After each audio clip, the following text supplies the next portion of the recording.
জমজমের পানি পান করার সময় দুইটি ভুল কখনো করবেন না। মনে রাখবেন, জমজমের পানি পান করার কিছু সুন্নাহ নিয়ম রয়েছে, তবে আমরা অনেকেই কিছু ভুল কাজ করে ফেলি। এই জমজমের পানিটা হচ্ছে বরকতময় পানি।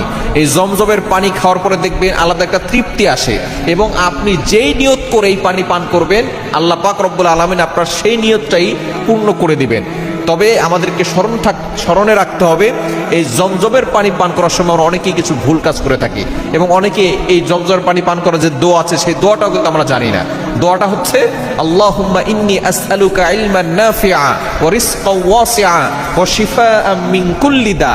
আপনি যখনই জমজমের পানি পান করবেন এই দোয়াটা পড়বেন।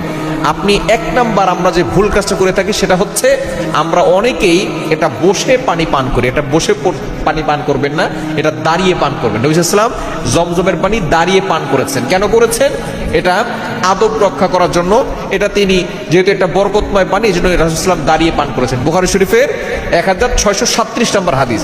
নবী সাল্লাল্লাহু আলাইহি ওয়াসাল্লামকে জমজমের পানি দেওয়া হয়েছিল, নবী সাল্লাল্লাহু আলাইহি ওয়াসাল্লাম দাঁড়িয়ে পান করেছেন। সুতরাং আমরা জমজমের পানিটা কিবলার দিকে মুখ করে পান করব, এবং অবশ্যই দাঁড়িয়ে পান করব, যেহেতু রাসূলুল্লাহ সাল্লাল্লাহু আলাইহি ওয়াসাল্লামের এটা সুন্নাহ। এবং আমরা অবশ্যই একটা দোয়া পড়ব। দোয়াটা হচ্ছে আল্লাহুম্মা ইন্নী আসআলুকা ইলমান নাফিআ ওয়া রিজকান ওয়াসিআ ওয়া শিফাআন মিন কুল্লি দা।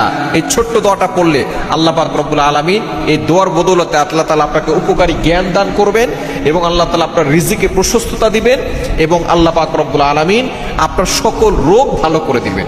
এবং দ্বিতীয় নাম্বার হচ্ছে, আপনি কোনো নিয়ত না করে এই পানি পান করবেন না। কেননা জমজমের পানি আপনি যেই নিয়ত